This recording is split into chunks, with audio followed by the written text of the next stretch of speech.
Kebakaran di Masohi, warga padamkan api pakai air kolam lele, ikannya ikut ludes. Warga saling bahu-membahu memadamkan kebakaran di Kelurahan Ampera, Kota Masohi, Maluku Tengah pada Rabu 1 Desember 2021 kemarin malam. Warga saling estafet mengangkut ember berisi air, bahkan mereka menggunakan air dari kolam lele di sekitar lokasi kebakaran. Sayangnya bukan hanya airnya yang diambil, ratusan ikan dalam kolam pun ikut lenyap. Pemilik kolam, Darwin, mengatakan saat kebakaran terjadi warga panik dan langsung mengambil air di kolam. Namun ikan lele yang dibudidaya itu juga ikut disiram bersama dengan air. Alhasil sebagian besar ikan dalam kolam mati dalam kobaran api. Tidak sedikit juga yang hangus terpanggang.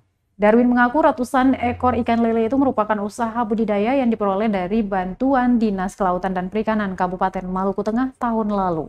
Kerugian atas kejadian tersebut ditaksir mencapai puluhan juta rupiah. Diketahui 2 unit rumah dan 1 indekos milik warga hangus terbakar dalam insiden ini.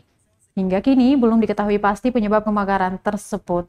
Api diduga berasal dari dapur salah satu warga dari 3 bangunan yang terbakar. Ini 200-an lebih induk ya? Iya, persiapan ember ini kan. Oh ini embernya? Iya, budik damber namanya. Namanya budik damber. Budidaya ikan dan ember, jadi budik damber ini langsung menggunakan air yang ada dalam ember ini untuk menyiram api atau memadamkan api dan tanpa memikirkan ikan-ikan yang ada dalam. Berapa banyak itu yang kasih itu? 1.200 ekor itu. 1.200 ekor ikan. Itu bibit kecil-kecil ya? Benih.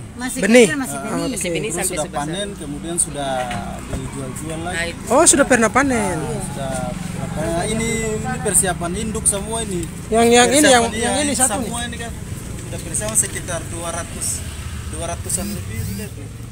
200. Ayo barang ada 20. Ini baru ada antu apa jualan Ember sama 1 tong besar itu. Ini. Terima kasih sudah nonton. Jangan lupa like, subscribe, dan share ya.